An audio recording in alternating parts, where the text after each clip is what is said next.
ஒரு நாள் வரகுண பாண்டியர் ரத வீதியில் வரும் வழியில் தெருவோரம் ஒரு மண்டையோடு இருப்பதை பார்த்து உடனே ரதத்தை விட்டு இறங்கி கீழே போய் யாரோ மகாலிங்க சாமிக்கு தொண்டு செய்து இந்த திருவிடைமருதூர்லே வாழ்ந்து இறந்து போன அடியாரின் மண்டையோடு தான் இது.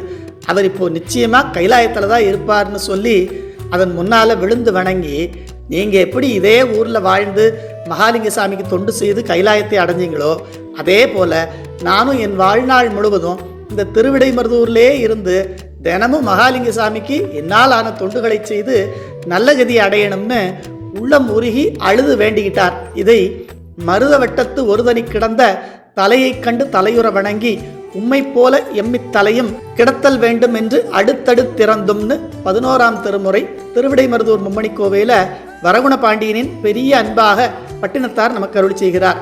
அதனால் திருவிடைமருதூரில் பிறந்து வாழ்ந்து அதுவும் மகாலிங்க சாமியை வணங்கி அவருக்கு தொண்டு செய்கிறோம்னா அது சாதாரண விஷயம் இல்லை. எத்தனையோ பிறவிகளில் செய்த புண்ணியத்தின் பயனாகத்தான் இது நமக்கு மகாலிங்க சாமியின் அருளால் கிடச்சிருக்கு. இதை நல்ல முறையில் பயன்படுத்தி அவரை முழு மனதோட உள்ளம் உருகி வழிபட்டா நமக்கு அடுத்து ஒரு பிறவியும் இல்லை, கைலாயமும் நிச்சயமாக கிடைக்கும்.